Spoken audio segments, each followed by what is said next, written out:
Ishwaran the Storyteller by R.K. Lakshman. Chapter Summary NCERT Moments Grade 9. A cartoonist enjoys not a great man but a ridiculous man. Quoted by R.K. Lakshman. About the author. Rasipuram Krishnaswamy Lakshman, also known as R.K. Lakshman, born on October 24, 1921, Mysore, India, died January 26, 2015, Pune, was an Indian cartoonist who created the daily comic strip You Said It, which chronicled Indian life and politics through the eyes of a common man. A bulbous-nosed, bespectacled observer dressed in a dhoti and distinctive checked coat who served as a silent point of view character for readers.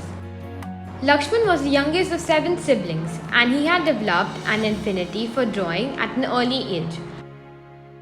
While at Maharaja College in Mysore, he illustrated stories by his novelist brother R.K. Narayan in the Hindu newspaper. He subsequently turned to creating political cartoons for local newspapers.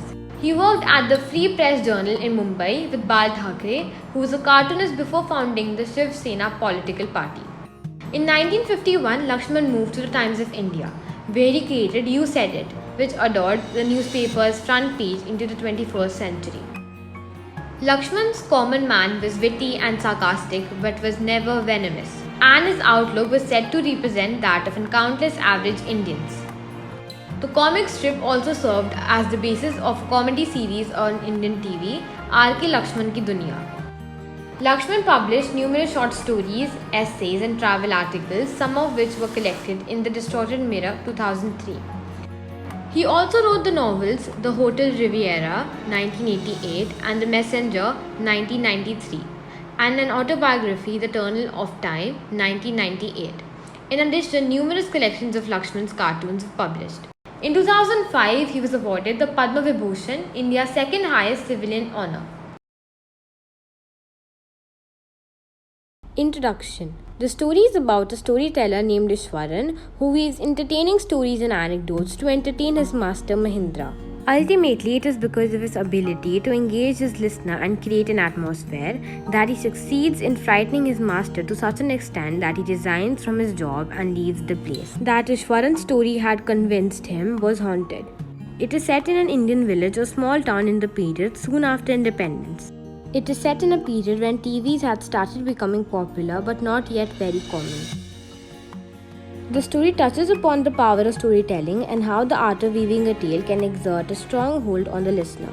Storytelling has been a part of Indian tradition in all human cultures and was sole method of passing ideas and cultural information down through the generations before the spread of writing. This story indicates the extent of influence a good storyteller can exert on the listeners, even when they are educated and non-superstitious. Chapter Summary. Ishwaran the Storyteller is an interesting story written by R.K. Narayan about Mahindra, a bachelor and junior supervisor in a firm who stayed with his cook Ishwaran. Mahindra had a transferable job, so he used to keep moving from one place to another very often, as per the orders of his head office. However, Ishwaran would always accompany him wherever he went. He took great care of his master and shared interesting stories with him. Ishwaran would buy fresh vegetables and used to cook delicious meals for Mahindra. While his master was away to work, Ishwaran would clean up the house, wash utensils and had a bath leisurely. He was very fond of reading popular Tamil thrillers during his free time. As a result, he often invented his own thrillers and would tell those stories to Mahindra when he returned from work. Mahindra too enjoyed listening to his cook's stories as he would listen to every story awestruck. Once Ishwaran told him a story of a wild elephant and how he controlled the menacing animal that had gone mad. He told Mahindra that he was originally from a place that was famous for timber, where he had seen logs of wood carried by elephants. These elephants were fed a huge amount of food, but when they went wild, they went beyond the control of even the most experienced mahout. One fine day, an elephant entered the school premises when children were playing and broke through the brick wall. All the children and teachers were terrified of the wild tusker and rushed to a safer place to save themselves. When the wild tusker saw Ishwaran, it lifted its trunk and rushed towards him menacingly. Mustering up all his force and courage, Ishwaran quickly whacked his third toe tail and the elephant's shivered head to foot and collapsed. Mahendra was astounded at his cook's courage after listening to his story. On another occasion, Ishwaran had prepared a special meal for dinner on an auspicious day. He told Mahendra that he had prepared several delicacies to feed the spirits of his ancestors. Mahendra enjoyed the meal and complimented his cook on his culinary skills. As usual, Ishwaran began with his storytelling, but this time he talked about supernatural elements. He said he was not afraid of ghosts as he was brave enough to deal with them.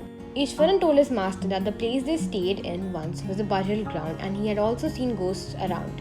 He particularly mentioned a gruesome ghost of a woman which appeared on and off at midnight during a full moon night. She moaned in a shrill tone and carried a fetus in her arms.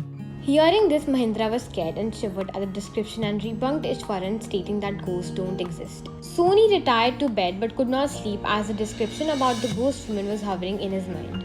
From that day onwards, Mahendra would go to sleep feeling uneasy about the female ghost.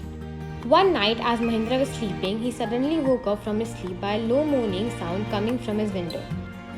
Out of curiosity, he looked out of the window and saw night sky was filled with moonlight outside and noticed a dark cloud-shaped structure was clutching a bundle. Seeing this, Mahendra started sweating and profusely fell on his pillow, gasping. The next morning, Ishwaran inquired his master about the female ghost and moaning sound that was coming from his room. A chill ran down Mahendra's spine and he decided to leave the haunted place immediately forever. Conclusion. The chapter Ishwaran the Storyteller illustrates a lesson that we should not get carried away by stories shared by other people or assume it as reality. We should apply our own wit and intelligence before we see it with our own eyes. Don't be so quick to believe what you hear because lies or rumors spread faster than the truth. Thank you for watching. I hope you enjoyed the video. Don't forget to like, share and subscribe our channel WhatsApp Genius.